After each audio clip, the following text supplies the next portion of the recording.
Why does getting kicked in the nuts hurt more than giving birth to a human baby? It actually doesn't. There are two things that doctors will agree are a 10/10 on the pain scale. Getting kicked in the nuts isn't one of them. One is childbirth. The other is a stuck kidney stone. I've talked to women who have endured both kidney stones and childbirth, and they agree with this assessment. I've had a stuck kidney stone and the pain is bad. The kidney stone was stuck near the spine, making it inoperable, and the solution is to just push 4 fluids and medication to dilate the ureter in the hopes that pressure will push the stone down a bit and rotate it so that fluids can get past. Of course, the kidney stone is a bladed crystal monstrosity that is slicing its way down the ureter. At the same time your kidneys are swelling as liquid backs up. Picture balloons, except their organs, and kidney nephrosis is adding its own song of pain to the chorus as the kidneys slowly swell and swell and swell. If they burst you're going to die, and the brain is acutely aware of this and gives those pain signals full priority. Of course there's nothing you can do but wait and hope the darn thing moves.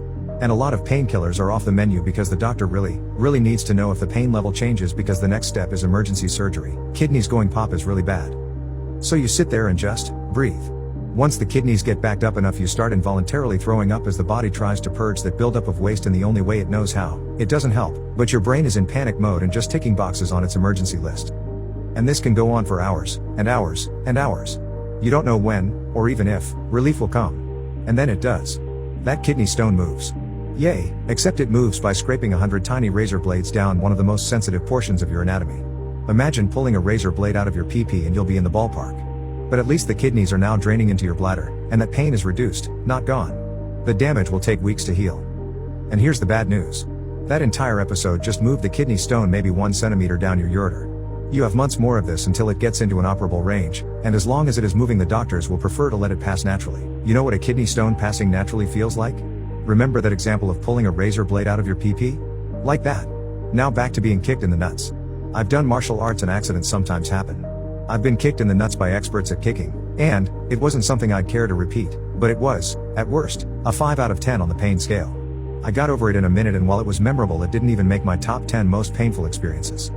Ladies and gentlemen, drink lots of water. Kidney stones are, for most people, avoidable. You do not want them. Take it from me. Edit. A lot of people have asked about breaking the stones up with sound, a procedure called lithotripsy, and to avoid addressing the question separately in a dozen comments I'm going to add a general note here. Lithotripsy can cause nerve damage and bleeding. As a result, lithotripsy is not advisable while the kidney stone is in the ureter, the tube from the kidney to the bladder, as the ureter travels close to the spinal cord where any damage might cause paralysis or even death.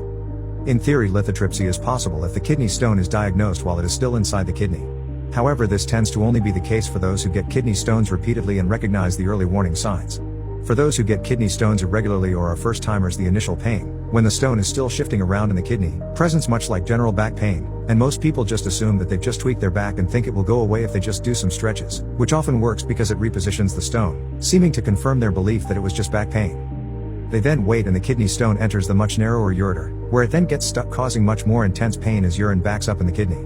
At this point, lithotripsy is not an option because the stone is now too close to the spinal cord, and the patient has to wait for weeks, if not months. In my case it was 9 months of pain and I think 5 trips to the ER when it got stuck at various stages, as the stone is slowly pushed down the ureter. When the stone enters the lower ureter, just before the bladder, or the urethra, the tube from the bladder to the outside world, lithotripsy is an option again, but at this point the distance from the urethral opening, just below the clitoris in women, or the tip of the PP in men, to the stone is quite short, and normally it is simpler and safer to just insert a flexible probe with a tiny metal net folded inside.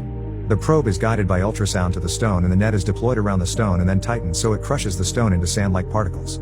These particles are then either vacuumed up by the probe or allowed to pass naturally. Again, remember that lithotripsy can cause nerve damage and the stone is now close to some very nerve-rich tissue. So while lithotripsy is technically possible, most doctors prefer the probe approach because they don't want to damage the nerves associated with your lovemaking organs. As a final note, while lithotripsy is technically possible while the stone is in the kidneys, it is important to bear in mind that it doesn't make the stone disappear. It just breaks it up into smaller pieces. If there's an underlying problem like low urine flow, then these pieces won't flush properly and will, like a grain of sand in an oyster is the seed for a pearl, become the seeds for more kidney stones. Sometimes lithotripsy just makes everything much worse, providing temporary relief, but in the long run turning 1 stone into a dozen in the long term. And again, remember that lithotripsy does cause bleeding and nerve damage. It is an ultrasound in the same way as an ultrasound scan. The frequencies involved are much more intense. For all these reasons, lithotripsy is technically possible, but your urologist will mostly advise that their preferred option is to let the stone pass naturally if at all possible, and for many reasons it may be practically inadvisable because of the risks.